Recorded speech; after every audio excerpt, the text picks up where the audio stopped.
pair of entitled moms try to shut down a festival and pepper spray my boyfriend over cultural appropriation. The story starts yesterday afternoon with me and my boyfriend going to a Japanese cultural festival. The festival gets held every year at some kind of large temple/cultural center, but this is my first time going. I've wanted to go for the past few years, but for one reason or another, something else always came up that prevented me from going. So needless to say, I'm pretty excited to go now that the stars have aligned. When we arrive, there's all sorts of events and activities going on, both in and outside the buildings. Music, food, educational speakers, presentations, etc. And me and my boyfriend spend the day having a great time.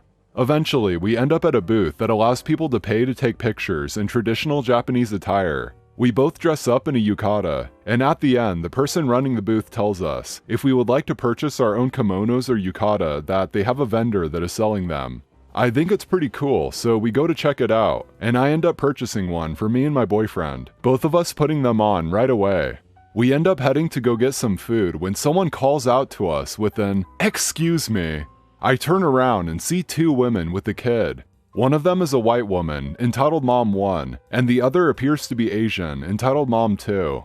Both of them have obnoxiously brightly colored hair and are wearing F-hate shirts. Hi there, can I just ask if either of you are of Japanese descent? I'm not sure about him though. I say jokingly. No, I'm not, my boyfriend adds. Well then, why do you feel like you have the right to wear that? I don't understand. It's called cultural appropriation, and it's wrong, so you need to take those off and never wear them again. Excuse me? Said my boyfriend. Entitled Mom 2 says, it's just that if you aren't Japanese, you shouldn't be wearing those outfits. Japanese culture isn't your fashion statement. This keeps going on for about 2 minutes. The two seem to have a routine where entitled Mom 1 is the aggressor, constantly throwing out accusations and labels, while entitled Mom 2 is just trying to guilt trip us. Entitled Mom 1 is getting angrier by the second. We try walking away at one point, but entitled Mom 1 blocks our path. Don't walk away from me! Her kid starts crying, probably because his mom just yanked the hell out of his arm and is screaming at strangers on a hot day. Now you're upsetting our son! Please leave us alone. We bought these at the festival and you're being ridiculous, said my boyfriend. Staff members come over since this is starting to cause a scene.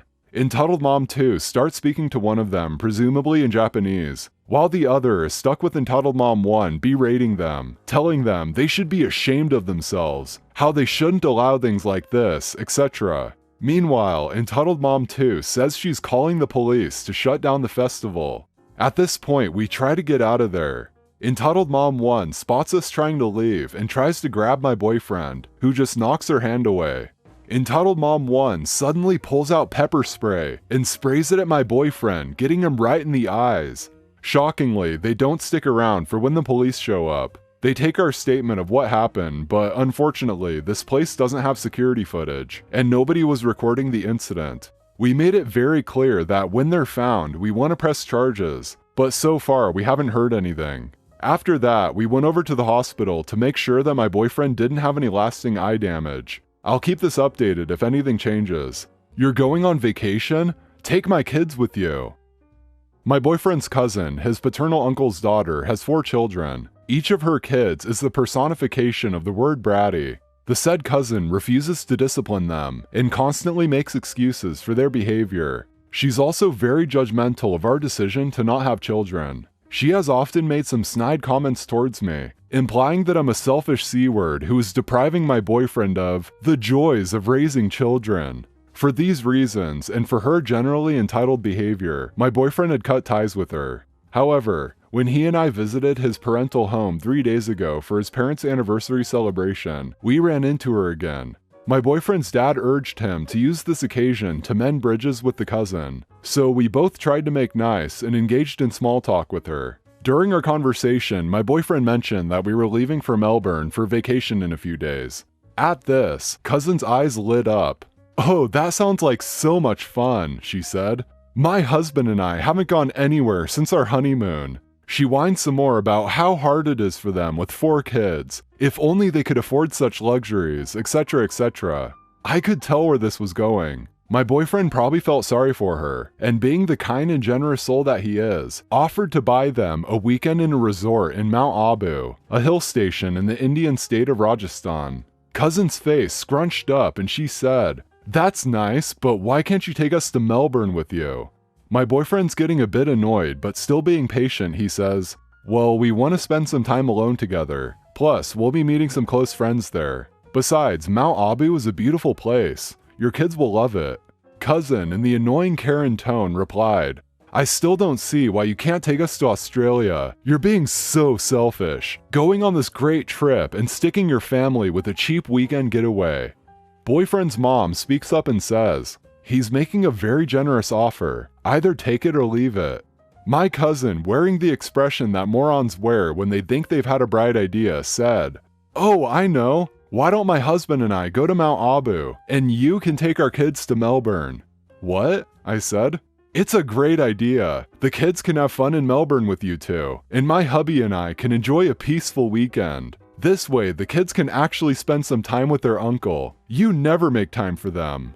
And my boyfriend says, "I'm offering for the last time. It's either the weekend in Mount Abu or nothing at all. And why the hell would we ruin our vacation taking care of your kids?" "How can you say that? My kids are so well behaved. You'll have so much fun spending time with them. Besides, my husband and I could really use some quiet time together. You and OP don't have any responsibilities. You have no idea how hard it is to raise 4 kids. You can afford this trip. I don't see why you won't share with family." "One more word and you're losing my Mount Abu offer," said my boyfriend. Upon hearing this, the cousin shut up. We all had dinner together and she was mercifully quiet. If only her kids had followed her example. You'd think this would be the end of it. But no. We had seriously underestimated her dedication to her Karenness. This morning, cousin showed up at my apartment with her kids in tow. I was shocked to see her, of course, and asked if something was wrong. She smiled and said, "I'm just here to drop the kids off. You're leaving tonight, right?" After taking a second to recover from the shock, I asked, "Did you fall and hit your head on something? We told you we weren't taking your kids with us. What part of that did you not understand?" She then tried to convince me that my boyfriend had called her later on and had agreed to take her kids. I knew this was BS and called it as such. Cousin became enraged and asked if I was going to break her kid's heart. Why would I break our promise, and how my boyfriend and I could be so cold? I called my boyfriend, and after telling him what was going on, I turned on speakerphone. My boyfriend proceeded to chew her out brutally, telling her he would no longer pay for their weekend getaway, and that this is exactly the kind of behavior that had made him cut ties with her. She tried to get a word in, but he wouldn't let her. Cousin took her kids and stormed off. My boyfriend and I are having a laugh over this, and are still wondering what made her think that this plan would ever work. Entitled mom halting service with her deadly allergy, then orders it for dessert. Alright, my mother has some hypochondriac traits. She will have a new disease every now and then, always self-diagnosed, and she will call for an ambulance if she so much as constipated. A sprained ankle is always broken, and a stomachache isn't due to all the painkillers she's self-medicating with. But of course, it's a hidden heart attack because she read on Google once that could be a sign. Anyway, she's lactose intolerant when it suits her. She's actually had the test and it came back negative. So it's my birthday and she wants to go to a nice restaurant. It's a weekend and as usual, they're very busy. We get there and she gives the server a long lesson about her lactose intolerance and how she could die if she accidentally got some with her food. The server takes our orders. Our food is taking a bit of time. They're packed and frantic. So she's calling the waiter over, asking how long we need to wait. And the server explains that in order to cook her food, they had to clean the kitchen, completely emptying their stovetop, cleaning every utensil, and so on. So halting the entire service to make sure her food does not have any trace of lactose. We get our food and it's amazing. As we finished, they asked if we'd like dessert. My mother orders chocolate truffle.